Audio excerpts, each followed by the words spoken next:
Greetings and bienvenue, midnight crew. Thank you for returning to this broadcast.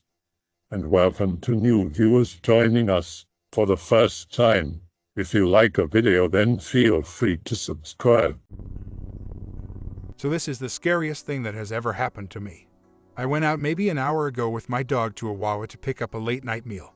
Everything went fine on the way there, but on the way back some weird shit went on. I turn off the main road to a side road, not a dirt road mind you, just a road that goes through a more forested area. I got to the stop sign that has another side road meet with it and a three-way stop, and there was another car there. So far everything was normal. Drove maybe another quarter mile and my dog started growling. That might not sound like a big deal, but my dog doesn't growl. He has seen somebody literally deck me in the face and hasn't done anything other than wag his tail. So when he growled like that, I kinda got a spike of focus and looked around. I saw a deer walking into the road from behind this massive oak that leans into the road, and was actually grateful my dog had made a noise because I was able to stop in time. I ended up stopping maybe 15 feet from the deer and was relieved that I didn't hit it, but thought it was dumb for still walking in the road when a moving object was coming at it. So the deer walks into the headlights of my car, which are pretty dim to be honest since my car is old as shit. Once it hits the area in front of my first headlight, it simultaneously turns to me and I see its face. At first I literally shook my head a little. It's late and I sometimes think I see things out of the shadows or whatever, so I did a double take. This deer had a human face. Not that it just looked slightly person-like, it had no elongated nose, no big dark eyes. It was a person's face. As soon as I actually confirmed for myself what I was seeing, I just froze. I don't even remember if my dog was growling at this point, I was just scared shitless. It kept staring at me until it hit the other side of the road and then walked off into the woods. Since then I have been sitting at home with my loaded gun. I was probably 5 or 6 years old when I first saw them. If you're unaware of what deer people are, first off, you're lucky. But to explain, they're creatures that look like deer and have a human face that wears no clothes. Nothing at all. I grew up in the town of Oceanside, California, and lived there most of my life. It's believed that deer people linger in one place and will not follow you. I would see them here often. They weren't just in my house, but on the streets. The most common encounter I had was the deer man at the end of the bed. I slept at the top of a bunk bed my sister and I shared, and I would often turn my head and see him. He was fairly tall, almost reaching my bunk, around 6 feet. Deer people do not speak, but they do look. When they see you, they're gone. If they notice you see them, they're gone. I like to believe they're shy. They're not harmful creatures, and nothing strange ever happened aside from their presence being there. They never tampered with animals, humans, or objects. In fact, animals didn't see them. Not everyone does. Most of the time, the deer man at the end of the bed just looked around in very swift movements, but it still felt like they moved in pictures. Almost every time I saw him, he would vanish nearly immediately. There was one time, though, where my eyes met where he would be. That was astonishing to a 9 or 10-year-old me. I was driving down the street one day when I saw another. This was one of the most clear deer person I'd ever seen. A woman, I think, was walking, and suddenly she was a deer person. It followed her steps before vanishing. I only saw the creature trot around the corner in the other direction before we drove off. That was the only time I recall having seen one actually move. I've seen them probably 50 times more. I moved into a rental in Idaho when I was 11 and a half and lived in a house in Washington since I was 12 and a half. I haven't seen them since California. Has anybody else seen them? I don't know, but I do know that deer men or goat men appear in many different cultures around the world. Interesting note, people in ancient Greece often reported a feeling of crippling terror seemingly for no reason when traveling in the woods. They believed that this sort of panic attack was caused by the god Pan's presence. That's where the word panic comes from. He was often associated with terror for whatever reason. Also, Pan is the only god that died during recorded history. I don't remember all the details, but some fisherman was sailing back to some Roman or Greek city when he heard a voice call his name across the open water. He responded to this disembodied voice and it told him to tell the people in the city when he returns that the god Pan has died. There was no explanation how or why he died, just that he did. The fisherman told the people of the city what had happened, and the whole region was said to have mourned for Pan/held festivals to honor him. This happened sometime during the reign of Tiberius. One last thing, the fourth horseman is believed to have rode on a pale horse, but that's not exactly true. When Revelations was translated, it was translated to Latin, and the word for the color of the horse is more like a sickly green or yellow, the shade of someone's skin when they're really sick. That led some to believe that the last horseman signified plague. It also describes him as riding with hell behind him, but that wasn't the actual word used in the translation from Aramaic, it's Hades. So, dead deer creature, or dead pan? I got too drunk last night to post this, but this is a story a friend's grandpa had that always spooked me. It's because of this story that I started looking up Pan and Deerman and stuff. I just found it so creepy. Apparently he only told my friend once, and did not like talking about it.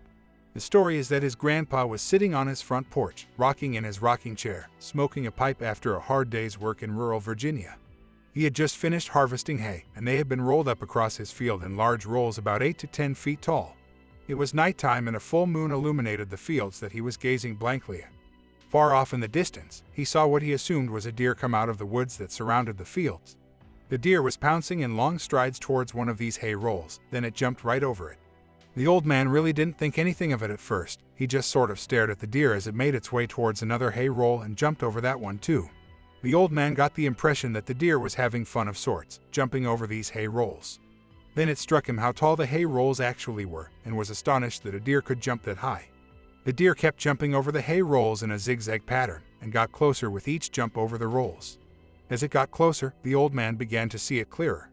It wasn't a deer, but it had antlers like one and back legs like one, but it stood upright. The old man began to panic as he realized its zigzag hopping would eventually lead the creature right to his house. He then went inside to grab his shotgun, and when he came out, it was gone. I very recently brought up my own encounter with one of these things in a different thread that's expired now. Saw it dancing ritualistically in a state park in southern Indiana called Clifty Falls. I would say stay away from them. I don't know what I did to upset it, but it cursed me or something. I've had incredible bad luck and trouble sleeping ever since the encounter, and I can still hear the drumming at night. Also, very recently in the past couple weeks, it's made vocal crying noises outside my home. Guess it followed me back. If it happens again, I'll try to record it. Here's a sketch I made in the other thread. It's archived if you want to look for it and read my full encounter. Deerman is at least as old as the early 90s. I used to go to a summer camp in Portland, Oregon, YMCA Camp Collins. I was pretty young at the time, 7 or 8, but the legend of Deerman was all around the camp. Counselors would tell their cabins about him, and say that there were always sightings around the camp. I always thought they were just messing with us though. One year when I came to camp with a homemade papier-mâché deer mask with the intention of creeping kids out, a counselor told me to throw it away because that year they had banned all mention of Deerman from the camp. He said that too many parents were complaining about their kids coming home scared, and saying that they saw him. Probably not Deerman, but I remember one time a few of the counselors took us out a bit further into the woods at night as a part of their rag program. We were all sitting in a circle in the dead of night talking about rag shit when we all heard branches being broken right next to us. It spooked everyone because of how close it was. We couldn't see anything because it was so dark. It was strange looking back on it because whatever it was fairly large based on all the noise it made, and what kind of large animal hears a bunch of people talking and decides to approach them? I would think maybe a bear, but a bear would definitely make a lot more noise. Out in the woods with my sister and our cousins in Illinois. Sister and I, 8 and 10, are listening to our cousins, 16, tell us spooky stories. Literally just the plot of The Wrong Turn aka Inbred Hillbilly Mutants. Sister and I are pretty freaked out. All of a sudden a giant buck walks out into the clearing. Freeze. Deer are very common in the Midwest, but bucks can be known to get aggressive. One of the cousins tells us to make a run for it while she distracts it. Sister and I bolt like our lives depend on it. Too afraid to look behind us until we make it to the end of the trail back to the neighborhood. Everyone regroups and we calm down. Sister still looks pretty shaken up, asks what's wrong. Says she saw the buck running beside us, but on 2 legs, like a human. Our cousins laugh it off and say it was just her eyes playing tricks on her, and I agree because they're older and seem to know better. She swears she saw it for real, but we drop it and never bring it up again. That was over a decade ago and I still think about it sometimes. I always thought it was just us being kids with an adrenaline rush. But lately I've been wondering if she really did see it. Unfortunately, my sister died a couple months ago, so I have no way of finding out what really happened. But part of me thinks it could have been something real. Hey, X. This is a true event which has happened to me over the past few days, and really bothered me. My parents are going through a divorce, so when I come back from university, the best place for me to live is usually my grandparents' place. My mother was a single mother when I was younger, so I grew up with my grandparents whilst my mother studied at university, where she got a first-class degree and a scholarship to do a master's and PhD. I'm really used to my grandparents' house. I was born there and spent my childhood there until I was 7 or 8. The house itself is quite large.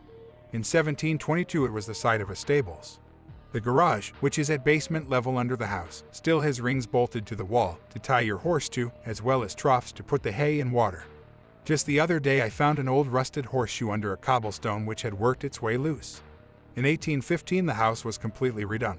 The majority of the house stands from this date, without any major reworkings on renovations, other than interior decor. The large, high-ceilinged reception rooms, hallways, kitchen and double staircase remain. On the second floor, there are 4 bedrooms. 2 are located in what we jokingly refer to as the north wing and 2 in the south wing.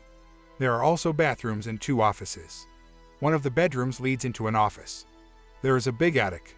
The garden is large and expansive, and it has some woodland with streams running through it, making it a haven for wildlife. There are some outbuildings, a dilapidated stables, and an old workshop, about 300 meters from the main house. That's the house. It's been in our family since the 1880s. Several of our family members have died in the house, all of them peacefully in their sleep. My great-grandmother died in the bedroom I regularly sleep in. I've never felt threatened in the house. It's one of those houses I can happily walk through in the dark. There are no feelings of malcontent. About a week ago, I arrived at my grandparents' house. I had driven through the night from university and arrived in the early morning, about 4 a.m. The sun was hinting at its arrival in the sky, which was turning a pinkish hue. I parked my car and smoked a cigarette inside the car, as is my ritual, 1 cigarette inside the car after a long drive. With my cigarette finished, I kept the window open a little bit to air out the car, collected my bag, went around to the back of the house, crossed the patio, went up onto the terrace, and opened the kitchen door. The kitchen is modern and it has big double doors which are mainly just glass. The front door is old, and you can't close it without slamming it, rattling all the panes and shaking the floors. I went up to my usual bedroom and fell asleep. I woke up at about midday. My grandparents had gone on holiday and wouldn't be back for several days. Going downstairs, my youngest uncle, about 6 years older than me, and his girlfriend were there. We chatted about the drive and how things were going until they left to go to central London. I had some cereal, then did some university work for the rest of the day. My uncle texted me saying he'd be staying at hers, so I'd have the place to myself. Just as I was drifting off to sleep, I heard a loud double bang from downstairs.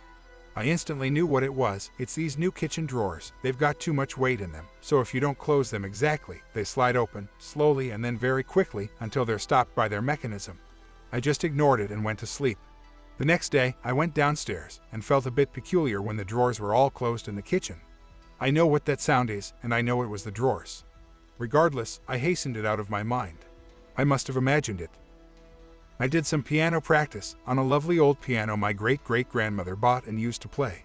The ivory keys are still yellowed where her cigarettes, which I am told she held between her fingers as she played, or which dropped ash onto the keyboard as she held them tight between her lips. I love playing the piano there because I can almost feel this pull to the piano, like the piano knows I'm related to its original owner, and the piano sings all the sweeter for it. A picture of the original owner looks over me with a Mona Lisa smile, a hint approvingly, a hint sternly. Overall, a kind but matronly face. Halfway through some Sadie, I heard the crash again from the kitchen, the familiar double bang. This time I went to the kitchen and made sure I closed the drawers exactly. That night, I heard the drawers make their double crash again. I went downstairs, and sure enough, they were wide open. I closed them, and worried in case they broke, put chairs against them so they could not open. I decided to go for a cigarette. I only have one a day, usually after dinner, just a ritual I seem to have developed. I stood on the terrace and looked over the garden, towards the small copse of woodland which is about 200 meters away. Suddenly, I saw some bright eyes, a reflection of an animal, probably a fox, looking at the garden, all lit up with patio lights. It's pretty common. As soon as I see them, they're gone. I went inside and locked up. Went to sleep. I was woken up halfway through the night by hearing the foxes scream. They do it pretty regularly, so I'm used to it, although it is a weird noise, like a baby, people often say. This fox was really close to the house, just outside my window, when I suddenly heard the double crash from the kitchen. I shrugged it off as a spooky coincidence and went to sleep. In the morning, I felt a drought, so went downstairs to work out why it was so chilly and windy inside the house. I went to the kitchen, and the drawers were closed. Instead, the kitchen doors, leading to the terrace and garden, had a big smear on them, at about knee height. It looked like a kid had slobbered all over them. The door was unlocked, which was weird, because I had definitely locked it, and at the bottom of the stairs, leading from the terrace to the garden, there was a dead fox. I surmised, from its bloody face, that it had run into the glass door, suffered some kind of fatal head injury, and fallen down the stairs, compounding its injuries. I got an old sack, walked into the woodland, it's about 50 meters across, and dumped it there. The woodland, as I said, isn't big. About 50 meters across in an egg shape. From the middle of the copse, you can see out into the garden, from most angles. As I walked out of the copse, I noticed a disturbance in the earth. Fairly significant, it looked like a horse had been digging at the ground. I thought it might have been a badger and shrugged it off. When I went into the kitchen door which I had closed was wide open, and the drawers were wide open. The chairs were on the other side of the kitchen. I was majorly spooked. I got a knife from the drawer and investigated the house. Finding nothing, just some leaves, I closed the drawers and the kitchen doors. At this point, I really was quite anxious, just because it was getting a bit too coincidental for all of the weird things to be happening at the same time. Still, it was only about 3 p.m. and I stopped feeling so freaked out by 5 p.m. I made myself some dinner, washed up, locked up, double-checking to lock the kitchen door, went upstairs, and went to sleep. As soon as I got into the bedroom, I could just sense something was off. The air was electric. I can't explain it. Something primal was telling me to just turn around and walk away. I ignored the feeling. It's my familial home, god damn it, and I'll do as I wish. Any ghosts or spooks hanging around are most likely to either be related to me by blood, and therefore benevolent, or of horses. As I laid down and got comfortable, I began hearing scratches above me from the attic. Nothing big, just the sound of tiny pattering feet, like if a mole was shuffling through the boxes. We'd never had mice or rats before, but I decided it was likely that. I had really vivid, brutal dreams at night. I dreamt about fighting for my life, fighting to the death. I brutally smashed somebody's face into a cement floor. Blood was everywhere. It's very unlike me to have these dreams. I never do. I woke up, at the start, at about 5 a.m. Morning light was coming in, gray and listless through the window. I instantly noticed my bedroom door was wide open, and what I can only describe as a deer man was watching me. His head was a deer's, with antlers, but he had a human face. His torso was human, but his shoulders and arms were deer trotters. He had male human genitals, but his buttocks and legs were deer trotters. I looked at him, he looked at me for about 2 seconds. He was motionless. I felt terror rising, but I didn't feel threatened. I felt terror because it was not a normal thing to see, but I didn't feel as if the deer man wanted to hurt me, more like he was just curious. After about 15 seconds, he ducked behind the door, towards the staircase.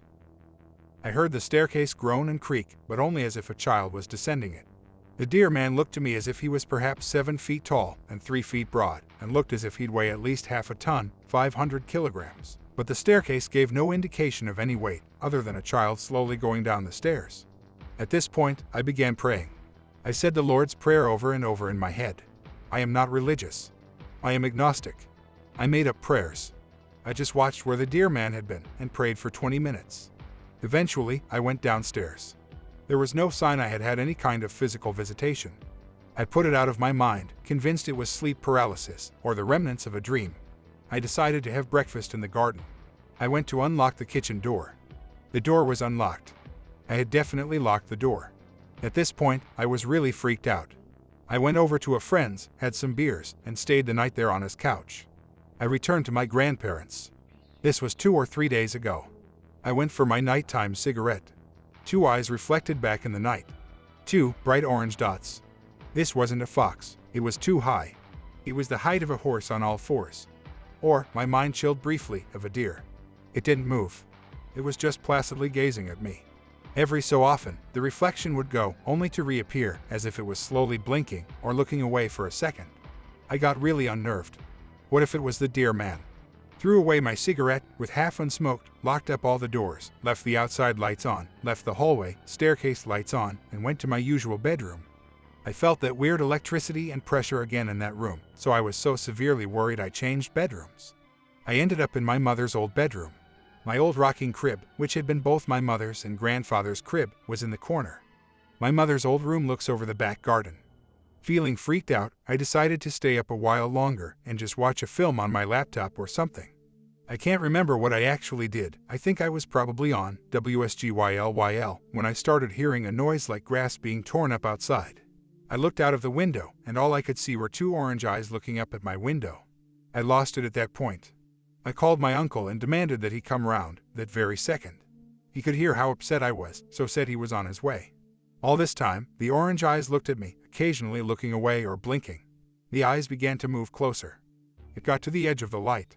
I could just about make out the lighter gray silhouette. It was of a deer, standing on two legs. Just stood there, watching. The grass tearing noise began again. The outside lights went out. The bulb blew. I turned my room lights on. I heard the grass tearing noise get closer. I heard a clop of a hoof touching the patio. A pause, the grass tearing noise. I heard a car pull up outside. Saved. The front door, the glass rattling, slammed as it shut. I called out hello. Went downstairs, my uncle. He asked what was wrong. We didn't talk about it. We just played some chess and avoided why I was so upset altogether. In the morning, I went outside. I'd meant to fix a dovecote for days. I had to pass nearby the cops. I got tingles, but the light of day emboldened me and saw dirt, as if a horse had been digging at the ground. I just walked back in the house. I've been at my friend's house since. I'll likely go back soon. Does X know what it might be? I'm in the UK. It's not a skinwalker. Very interesting experience. I live in Bristol too, and we have had deer bolting through our back garden. They come very far into the suburbs, and I have been very frightened by that deer squeak sort of huffing sound they make on occasion. Also, foxes, as I'm sure you know, are prolific. I don't think anyone can make accurate claims about what happened and what you have experienced. But some shit really is very real and must be treated with caution. We have no way of understanding what these experiences are. But listen to yourself. Meditate on it, draw pictures about it, say prayers to yourself. The biology of prayers is very powerful psychologically and can galvanize you on a very subconscious level. My personal opinion is that it was what a lot of people worldwide would call a nature spirit. Neither physical or astral. And operating on a moral code far removed from our own. If I was going to be brave, I would leave out fresh organic green beans or borlotti beans still in the pods. There is an old English story, Ralph of Codshall's account of the Green Children, where the only earthly food two sibling fairies would eat were bean pods that were still alive. Good luck, man. It may want you to feed the foxes in the garden or any number of tasks. Or it may be a truly malevolent thing and want to drive you to some horrendous and violent places. Who knows? The buried horseshoe may have been an old protection charm. Did you move it? Cast iron, and especially in a horseshoe, is a very old and believed method of deterring spirits, especially from households. This incident takes place in the summer of 2001. I had just graduated from Pendleton High School in Pendleton, Oregon. It's evening time at my friend Eddie's house. His parents are out of town, so we were unwinding a bit. Eddie's house was in the Rice Division of Pendleton, Oregon, adjacent to a large field. It's not uncommon to see wildlife, especially deer. I step onto Eddie's front porch to have a cigarette. I'm standing on the porch and look across the street towards an empty lot full of weeds and see a deer. At first it appears to be like any other deer I've seen, 4 legs and a bushy white tail. As I look up towards the torso, I notice it's very different. The top half of this deer was a man. You could see his chest, arms, and head. He had long black hair and was wearing what looked like a black leather jacket. I stared at this creature for a long time. It never noticed me on the porch.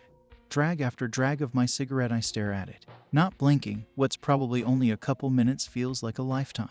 The creature never moves. It's just staring off into the distance. I turn around and open Eddie's front door and yell inside, "Hey Eddie, come check this out." Eddie says, "Coming." I turn back towards the creature and it's gone. Eddie steps outside and says, "What's up?" I just say, "Never mind," and we both go inside. Eddie asked me what I saw. I say, "I thought I saw something, but I guess not." I never did tell Eddie what I saw. A few days later, I'm at work. I work in the produce department at a local grocery store. I step outside to have a cigarette, and one of our regular customers, a Native American man, is outside drinking a can of beer. I stop to talk to him.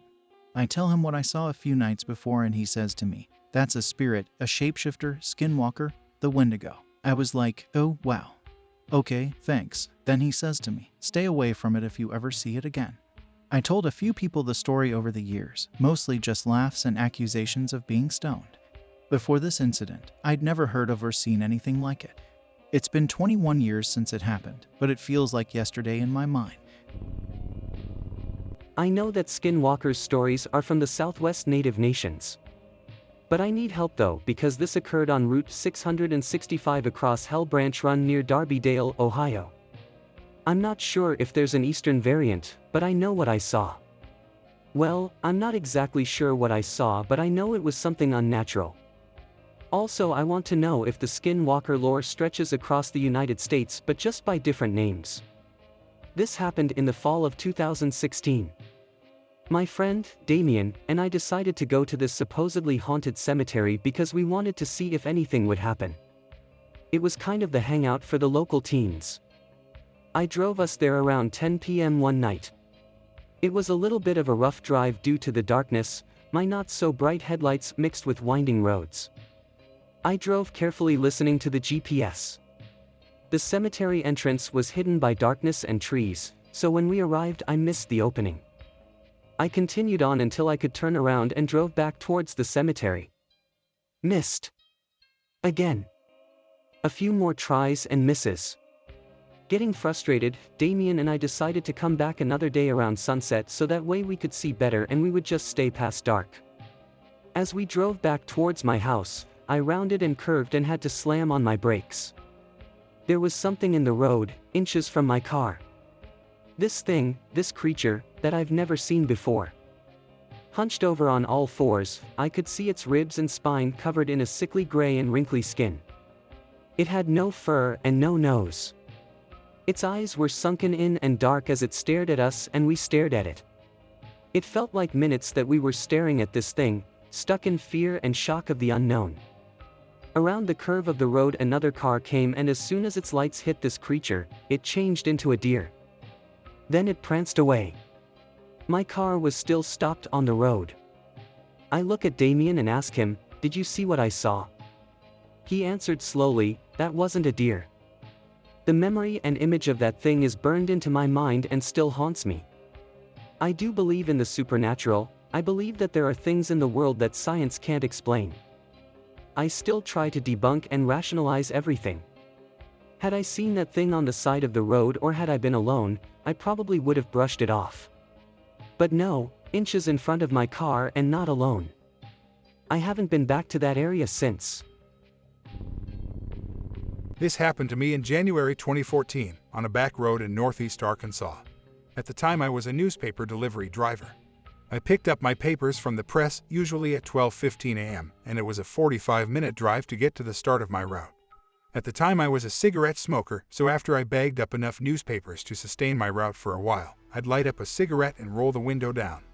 Being cold, I tried to keep it up as much as possible because my car back then didn't have a C. There's a really long stretch of gravel road called Old Military Road near Harrisburg, Arkansas. On the left side of the road are mostly houses, and on the right are fence posts and open pasture with barns and troughs for horses and cows. It is in the middle of nowhere though. There are no streetlights. Some people have floodlights in their yard, so I'm driving along with my windows down smoking a cigarette. It's about 2:20 or 2:30 a.m. and I begin smelling a combination of burning hair and urine. Like, not a mixture of the two, but one and also the other. It isn't a great smell. I toss the cigarette and roll my window up, but can still smell whatever this awful smell is. The further I go down the road, the worse the smell gets. Usually I see some of the cows sleeping outside or horses chilling sometimes, but nothing tonight. So I know that I'm not the only one that picked up on something being weird that night. As I'm coming up to a fork in the road, I have to take the left. There is a big open field to the far right. I see what looks like a man with a deer's head. It was too dark for me to tell whether it was a man wearing a deer skull or an actual human deer cross, but it was definitely the source of whatever the smell was. It scared the shit out of me, and I didn't want to hang out long enough to figure out exactly what it was. To my perception, he was at shoulder height, 7 feet tall. The head probably added a foot of height, I don't know, but he was massive. They were definitely deer antlers. and the smell was disgusting. I saw him stretch his arms. Imagine flexing your arms and chest by making a wide C with your arms. His movement, for the 2 or 3 seconds I saw him, looked to be human. I found a new job by late January and started by February, was not interested in ever being out in that area again. Creepy Deerman, let's not meet. This happened to me last fall, 2017. I was out back, sitting on the patio having a cigarette, having some drinks, talking to my friend on a cell phone. It was about 10 at night and very dark. The yard goes back really steep down to the lake here, and there's a lot of woods and stuff in between, brush, and it's pretty thick. Well, suddenly I heard something running across the yard, right through all the thick brush. I said, "What was that?" My friend was like, "What?" I said, "I don't know, something just ran through the yard." It was big, whatever it was. To me, I couldn't figure why it ran where it ran when it could. It could have been a little further down by the lake, it had a free run, because it's all open down there. I said, "Maybe it's a deer, I guess. But I've never seen a deer here in this spot before." It just seemed like a weird time for it to be running. Anyway, I kind of forgot about it. I kept talking to my friend. Suddenly I hear a noise down by the dock. I was like, there it is again. For some reason, my first thought was, there's some kids playing around down there. I don't know why I thought that, but that's the first thing I thought. Anyway, I got up and I went running over towards the stairs to go down to the dock. And they're steep stairs, and when I get to the stairs, I get to the top of them and I look down and there's this thing running up the stairs towards me, and I was just in shock. Jimmy asks what he saw. It was a person, but it had a deer head. Jimmy asks if it had a human body with a head of a deer. Yes. And it was running up the stairs so fast, it was crazy that it could even move that fast, and it was staring right at me. And I'm just standing there and I'm staring at it. And it had red eyes. It actually had red eyes. One friend said it means it was demonic.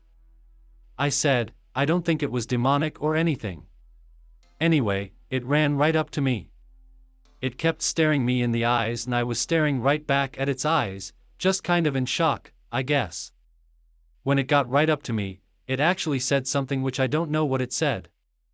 I just know it said something like 4 or 5 syllables real fast.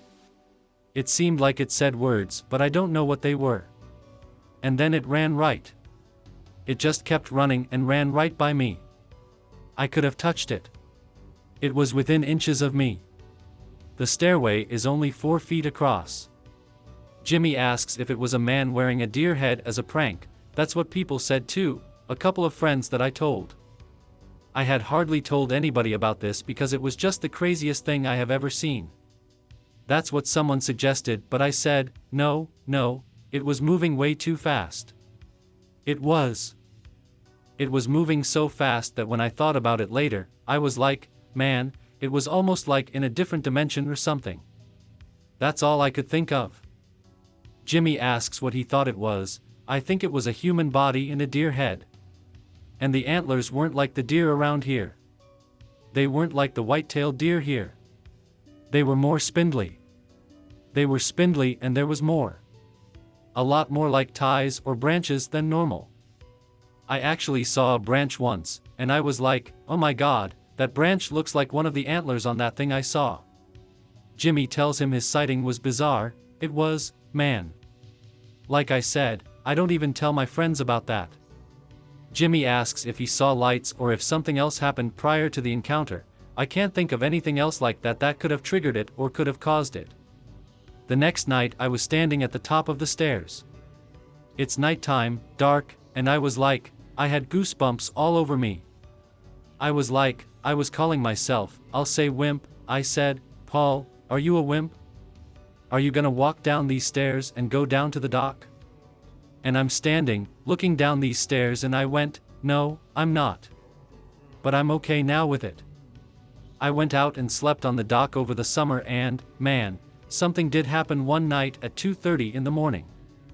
I woke up and I was laying there and I started looking at my phone until I went back to sleep, but 50 feet away, in the woods, I heard something big crashing around and then I heard it start snorting, like a deer snort, and I was like, what the?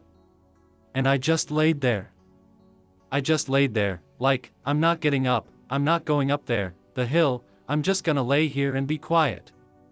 I don't know what it was, but it sounded like a deer and it was big. Jimmy asks about the body of the creature. Was it just human from the neck down? Yeah. I think it was human from the neck down, but to be honest with you, I didn't look down at his legs. I was just staring at his face while it was coming at me, you know. Jimmy asks if it was wearing clothes. No, I didn't notice any kind of clothes. Jimmy asks if the creature was completely naked. I can't say for sure because, like I said, I didn't look down. I mean, honestly, that thing locked its eyes on mine and I was locked on its eyes and it was kind of dark too. I hope that you enjoyed tonight's broadcast. If you enjoyed tonight's story, then please subscribe to the channel as more green texts will appear daily. A new broadcast will appear when the clock strikes midnight Central Time.